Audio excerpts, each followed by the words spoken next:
তিনি রাজ্য সরকারের বিভিন্ন প্রকল্পের সুবিধা নেন আর বিজেপির হয়ে ভোটে লড়ে তৃণমূলকেই গালমন্দ করেন। বসিরহাট লোকসভা কেন্দ্রের বিজেপি প্রার্থী রেখা পাত্র সম্পর্কে এমনই তথ্য তুলে ধরে সোশ্যাল মিডিয়ায় পোস্ট করে বিতর্কে জড়িয়েছে তৃণমূল।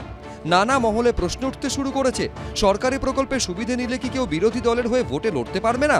বৃহস্পতিবার তৃণমূলের তরফে এক্স হ্যান্ডেলে বসিরহাটের বিজেপি প্রার্থী রেখা পাত্র স্বাস্থ্যসাথী সংক্রান্ত তথ্য পোস্ট করা হয়। তাতে লেখা হয়, হাতে নাতে ধরা পড়েছেন বসিরহাটের বিজেপি প্রার্থী রেখা পাত্র যে খেলা খেলছেন তা দ্বিচারিতার চরম।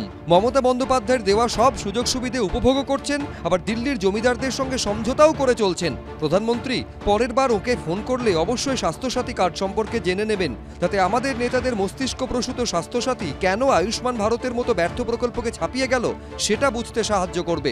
এরই মধ্যে অভিযোগ, সোশ্যাল মিডিয়ায় রেখা পাত্র স্বাস্থ্যসাথী প্রকল্পের কার্ড পোস্ট করেছেন তমলুকের তৃণমূল প্রার্থী দেবাংশু ভট্টাচার্য।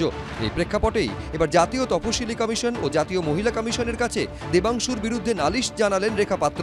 দুই কমিশনকে লেখা চিঠিতে বিজেপি প্রার্থীর আইনজীবী অভিযোগ করেছেন, দেবাংশু ভট্টাচার্য ফেসবুক অ্যাকাউন্টে রেখা পাত্র স্বাস্থ্যসাথী সংক্রান্ত তথ্য, মোবাইল ফোন নাম্বার এবং ব্যাংক অ্যাকাউন্ট নাম্বার পোস্ট করেছিলেন, যা গোপনীয়তা রক্ষার মৌলিক অধিকারকে খর্ব করেছে, যা 1989 সালের তপশিলি জাতীয় উপজাতি আইনের নজরে অপরাধ।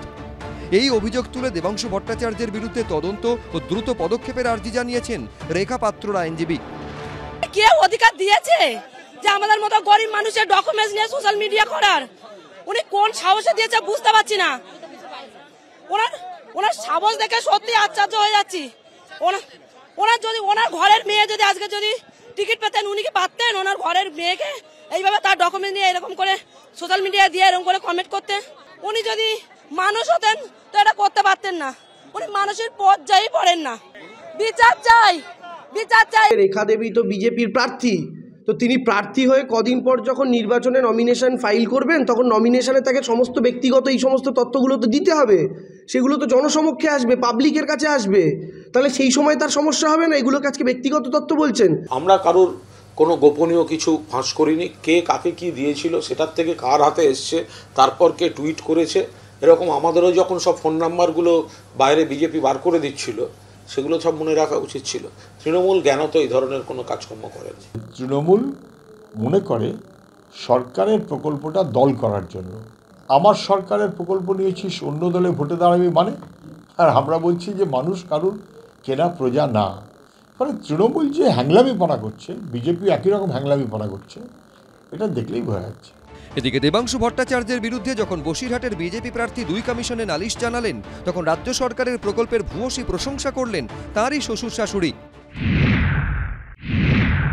ওই 3 মাস পেয়েছিলাম, ওটা বন্ধ করে দিয়ে বার্ধক্য ভাতা আবার হলো। বৌমারা এ বৌমা ও বৌমা এ বৌমার হয়নি, কিন্তু বহুদিন থেকে ওরা কাগজ জমা দিচ্ছে, কাগজ হয়নি। এ বৌমার হয়েছিল একসঙ্গে আমারই বৌমা, কিন্তু ও বৌমার হচ্ছিল না। যে আবার হয়েছে কখন কি করেছে সেটা পশ্চিম সন্দেশখালীও খেটেছি, ও থানা গোসাবা থানায় খেটেছি, ডিস্ট্রিক্ট ভাগ হয়নি। হ্যাঁ, ডিস্ট্রিক্ট ভাগ হয়নি তখন ও গোসাবা থানায় খেটেছি, হাসনাবাদ, হিঙ্গলগঞ্জ, এদিকে বসিরহাট, ওদিকে বাদুড়িয়া, হোমগার্ড। কত মাইনে লাস্ট পেয়েছেন? লাস্টে রিটায়ার হলাম 12,000 টাকা। আপনার নাম? বিজেপি প্রার্থীকে নিয়ে তৃণমূলের সোশ্যাল মিডিয়ায় পোস্টের বিতর্কের জল শেষমেশ কোথায় গিয়ে গড়ায় সেটাই দেখার। শিবাশিস মৌলিক, সমীরণ পাল, সৌরভ বন্দ্যোপাধ্যায়, এবিপি আনন্দ।